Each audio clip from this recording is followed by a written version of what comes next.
Welcome back to Baking It Down, presented by the Waffle House Football League. I am your host, Hayden Tiemann, and after a long season for all of us, we have finally reached playoffs. So let's quickly dive in and see how each team did with their first matchup.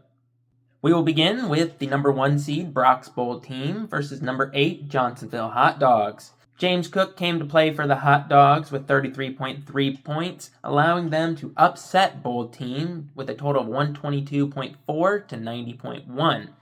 Bold team's kicker Jason Myers tried his best to carry the team. However, needing to rely on your kicker to score you the most points, especially in the playoffs, is never a good sign. And here we have another upset with number 2 Denver Chicken Nuggets falling to number 7 Big Brown Dax. Despite Kyle Pitts putting up an insane 45.6 point game, Travis Etienne Jr. would do more than enough with 32.7 to allow Dax to advance. And I am very happy to say that the number 3 Green Bay Snackers did not fall to number 6 Raw Sauce Gillette, with my Snackers putting belt to ass against Gillette as we tripled his score to 17.8 to 62.35. I, of course, am satisfied with 3 of my players dropping 30 points or more, those being St. Brown, McBride, and Bonix. And, of course, I'd like to take a minute to apologize to Chamber for that ass whooping I gave him last week. I might be a little bit overkill, but you know what? I told you I'd get my revenge in the first video this season, and I did just that. To close out round 1, we have another classic rivalry between the Las Vegas Rancheros and the Boone Valley Bitches. The Bitches, like usual, are led by Josh Allen, who had 3 passing touchdowns and 193 passing yards for 27.55 points.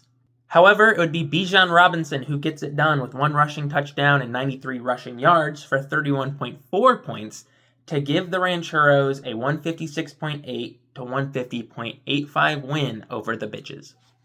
Now, just 4 teams remain in the hunt for the championship and the prize pool that is currently totaling $450. But let's take a look at the other side of the coin to the bottom half of our bracket to see who won't be winning money, but to determine who will be eating hot dogs at the end of the summer. And we will, of course, be starting with number 9, Show Me Your TDs, versus number 12, Wisdom of the Stroud. The most impactful players of this game would be quarterbacks Patrick Mahomes and Drake May, with the former only getting 15.15 points and the latter getting 22.45, but the TDs would still remain on top with a final score of 113.75 to 110.65 over Wisdom. And finally, we have number 10 Sean's Standout Team versus number 11 Houston Happy Endings. Jalen Hurts would show out strong for Standout Team with 3 passing touchdowns and 175 passing yards, but 24.3 points from Cortland Sutton with 1 receiving touchdown and 113 receiving yards would be more than enough to help Houston seal their win 136.75 to 112.85. After that last matchup, I took a minute to talk to Joey about what his thoughts were on the season, starting with his fears heading into this game. My 2 biggest things were who was I going to start at quarterback this week? Because Baker Mayfield's just been a little inconsistent since he's got injured. But I know they're playing for the division, so you got to play a little bit better than you're not playing for nothing. Sam Darnold has been the prototypic of what I consider inconsistent. He's got a 30-point game and 4-4, 25, then 7. So I mean. And then he was going against the Colts, and that game was a huge disappointment in my opinion. And then Jacoby Brissett. Jacoby Brissett has been a great pickup, who's helped me win a lot of games because he has the most consistent floor that I've ever seen. He's not scoring 30 points, but he's not scoring anything lower than 20, which is really nice. But I didn't feel confident playing him versus the Texans. He ended up outscoring Baker by a point, but a lot of Jacoby Brissett's points come in garbage time when they're losing, that's not something that you ever want to really bank on. And then the biggest concern that I had was a game. It was the Broncos-Packers game. I knew it was going to be a good game, but when you're playing against 2 really good teams like that, it could either be really, really low scoring or really high scoring like it was. But it really came down to, did I want to start Christian Watson or did I want to start Cortland Sutton? Cortland Sutton, is the wide receiver one. But, Troy Franklin's playing, Pat Bryant, and Bo Nix just likes to spread the ball. And then you have Christian Watson, who nobody thought he was wide receiver one for the Packers, but he's playing like the wide receiver one. They have Jaden Green coming back, or Jaden Reed, Dontavius Wicks, all those guys. But at the end of the day, I started Sutton because I just felt a little bit better about him going against the secondary. Watson was gonna have to be over Patrick Surtain, and luckily I did start Watson because he went off, but also Watson got hurt. But I mean, I wouldn't say I really was, had any big fears about it. I put the whatever I thought the best lineup was, and just let it ride. And it looks like Joey was right to not worry too much about this last matchup, as he not only outscored everyone in the losers bracket, but a decent portion of the winners bracket as well. Which of course made me wonder about how he got in this position and what he thinks had the biggest impact in keeping him out of the playoffs. Major challenges, for the season for me was the big thing, which I haven't never really had to deal with before, is injuries.